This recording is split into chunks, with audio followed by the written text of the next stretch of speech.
So a lot of times in sales, we get into this kind of like motion of like we hear no and we think no means no, right? And that's what Tim said in the beginning. He said early on in his sales career, he's like, I thought no meant no.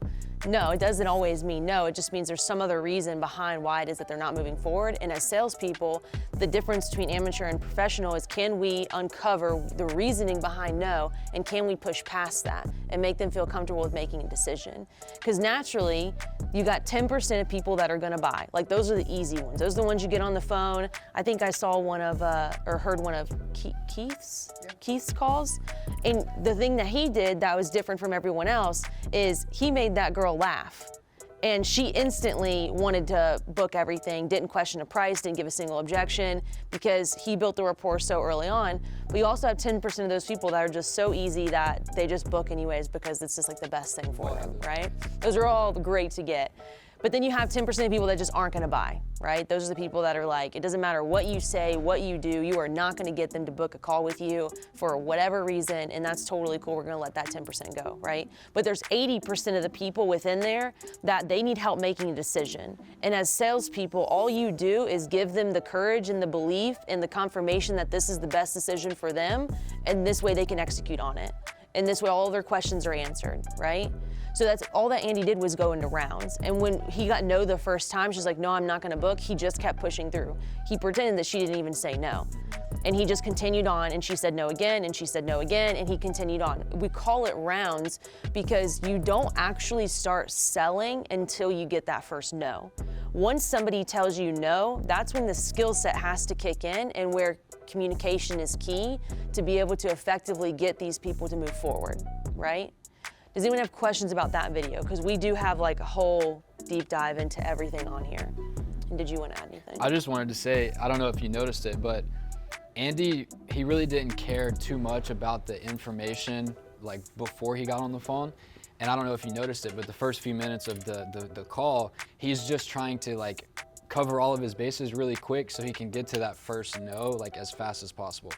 And like he kept saying, you know, we're gonna book this move, we're gonna take your deposit, we're gonna take care of you, you're gonna be happy with this whole thing, like everything sounds good. He said that like 2 or 3 times very fast, like in the beginning, because he was just trying to get to that first objection, because he knew it was coming. Like this was already a job that wasn't booked. And so that was his whole intent, was like, let me get to the objection so I can really see like where this woman's at.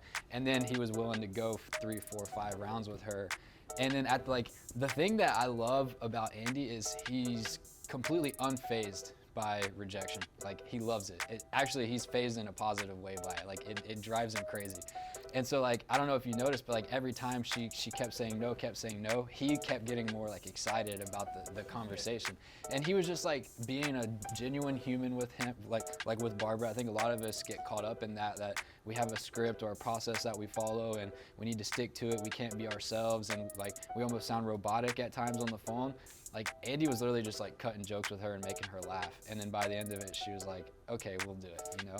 And I think that's what everyone is looking for, is like that. How do we get this started? How does this process work? What's the next step? Like that's obviously the golden question that we're hunting for by the end of the conversation. Because I like to say, like, there's not always really a close. Like if you do the process right and you get to the end, the customer is gonna be like, how do we set this up? How do we get this on the schedule? What's the next step?